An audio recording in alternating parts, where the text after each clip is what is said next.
Hello gamers all new, it's Aaron here, and today I will be giving my first impressions on a new mobile game called Alto's Adventures. Now, what is Alto Adventures all about? It is a new endless runner by developer Snowman.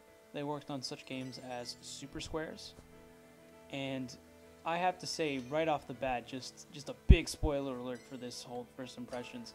I think that Alto's Adventure is probably one of the best looking games on iOS of 2015, and maybe even one of the best titles that iOS has for this year.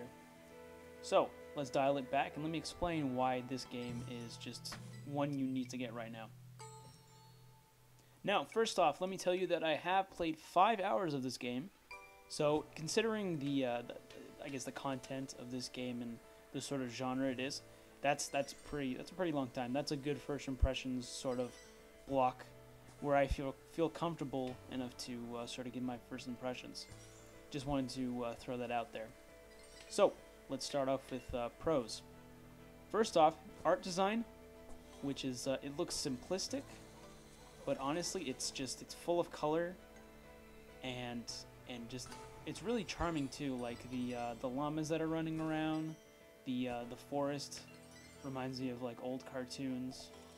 Maybe even stuff that I used to draw. I used to draw like trees, very simple, like triangles.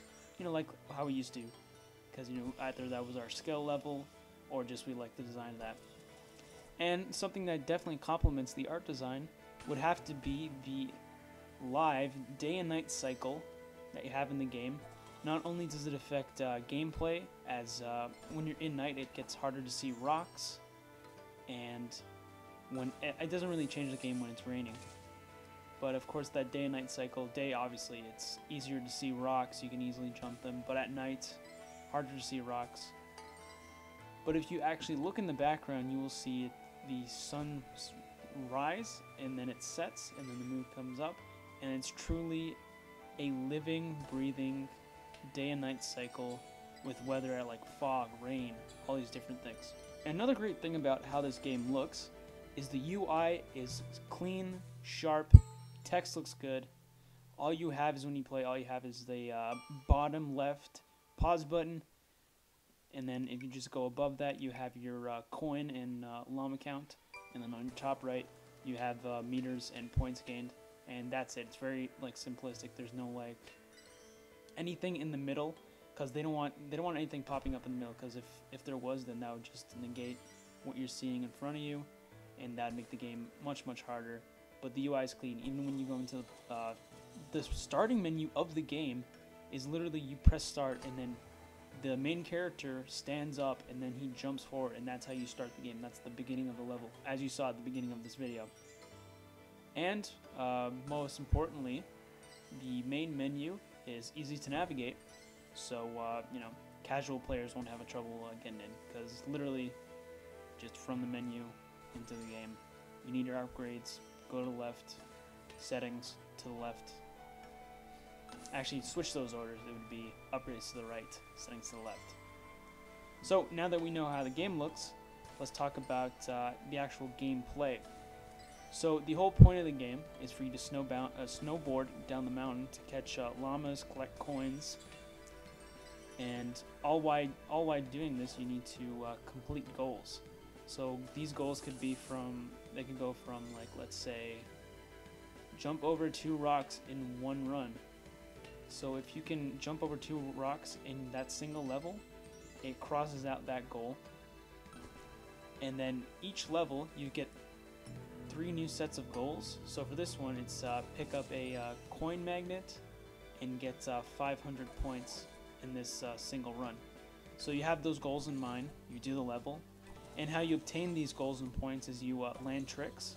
And this is a 1-button game, so much like Tiny Wings, all it is just you press 1 button and that controls your jump.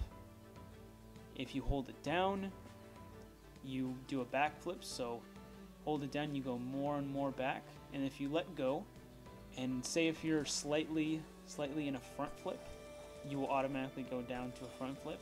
So there's no way to control it, you can only control your back flip. So that'd be one of the problems, is actually, if you're in mid backflip and you're like, I'm not gonna make it, you have to let go and just honestly just let all the cards go. But usually what you should do is just say, you know, screw it, go all the way back, try and get that back flip, and not worry about the front flip.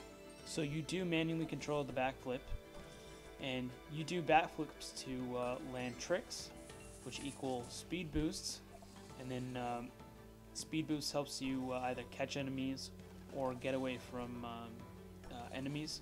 Most of the enemies in the game are elders that you wake up purposely and they come after you. And other ways of getting away from these enemies or just getting more tricks is, of course, like landing tricks. And also, you can use a wingsuit that you can get into the upgrade menu, which, you know, when you can upgrade, you have to pay for that with upgrades and coins. Once you get the wingsuit, it's sort of like this this ultimate power upgrade where you fill up that meter, and then you're able to use a wingsuit that lets you float, do loops, and essentially, like, say if you're almost like you can't make a chasm, right? If you activate that wingsuit, you'll just fly up and be able to fly upwards. So that's a very useful part. So some of the dangers that will stop you from getting to your goals are rocks. Rocks are extremely dangerous. If you just go like smash into one like head on, you will die and you'll have to restart the level over again. But you can counteract the actual rocks. You can smash through them by either gaining speed, enough speed to create a force field around yourself. As I said, this is a very stylish game. And the other defense against rocks is just to simply jump over them. And you know what's funny is if you do jump on top of them at like a perfect moment, you actually like get a boost off them. So that's very interesting.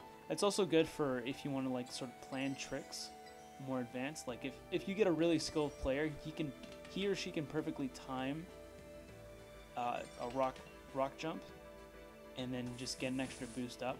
So there's always that extra level of skill. But there's two things that really make the gameplay work. One, the controls are tight and smooth. They work perfectly. Honestly, I have no complaints. They're just they're precise, and they know when a tap and a hold, it's perfect. It really is. It has really solid controls. So no complaints there. And secondly, fundamentally this game is more fast-paced than your traditional endless runner. At no point in the game do I ever feel like I'm slowing down progressively. I always feel like I'm progressively getting faster, either through doing tricks, landing them, you know, getting speed boost. But you're always moving fast. I don't know, it's because it's more of a down, like the actual level design is more like you have more downhill instead of like a game. Let's just say I'm going to use Tiny Wings as an example.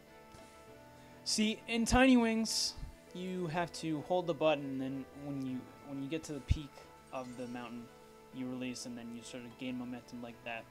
But in this game, all you have to do is land tricks, and you can land tricks like even on the lowest of hills. So it's always so fast-paced, and I love that.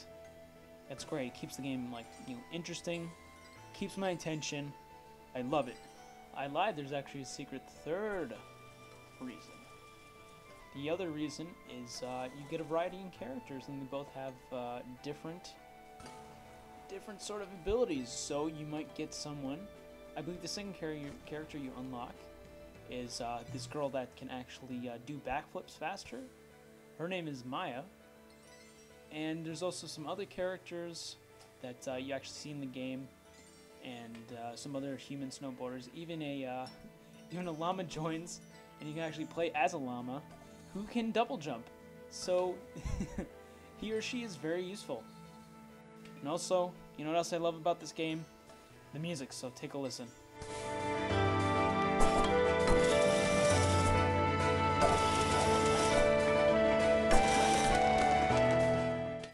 Oh, those are some keys, am I right?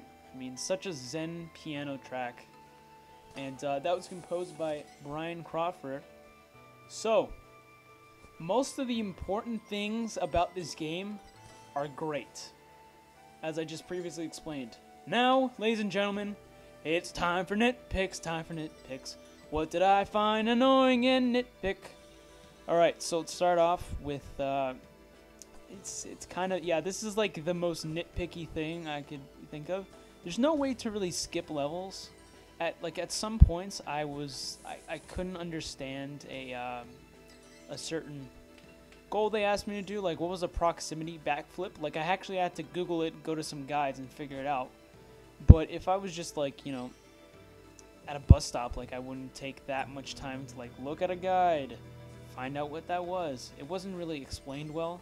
So I'd really like if there was any way for you to just skip levels or skip goals, maybe once or twice. Like, if you had one skip per day, maybe something like that. I know the developers would have to figure something out. And next complaint, little nitpick. There's only one song. From what I played, there's only the one that Brian made. As good as it is, I feel like, you know, some people they're not gonna like it, or they're gonna get tired of it after maybe, because there is like 100+ levels in this game. So hopefully, I haven't played enough of it. Hopefully there's more to the sound than just the one song, which I'd really like to see, because, you know, I enjoyed the first song. So hey, the whole soundtrack should be great, right? Next, this is the most complicated one of them all. The goals. See, some of the goals can be the same, except the numbers change. So it's always pushing you higher and higher, but there's no really variation. So say they want you to go 1,000 meters this round, like 1,000 meters this level, and the next level they want you, or 2 levels after that, they want you to go 2,000, then 3, then 2 levels more, then 4. It's just, I'm doing the exact same thing. I'm doing the same core goals, but for God's sakes, it's just the same number. I mean, mix it up, get some new enemies in there, or just new gameplay elements. Like, you know what's interesting? When you incorporate the environment into your goals, like ride through the village. Like, oh, I just saw a new village. That's great. Or ride through the forest. If there's different areas that I can discover and I ride through them, and that's like one of my goals, that's great. And literally one goal is like play at night. So if you just honestly, if you wait for nights, it's not even like you have to do it proactively. You just have to passively wait until it's night. Because like I said, live day and night cycle. That's like one of the goals. Like, come on. I mean, I don't feel like I earned that. It was given upon me.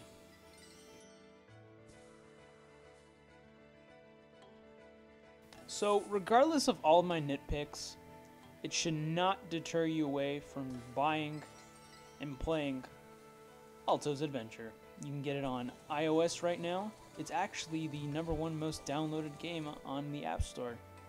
And it is $2.29, or your regional equivalent. That's for US people. And it is rated 9 up. So, thank you so much for watching. Let me know which game you want me to play next. Give it first impressions. If you want to see some of my other first impressions, you can either subscribe to my channel, or I will put links to videos in the description down below. So, take care and stay awesome.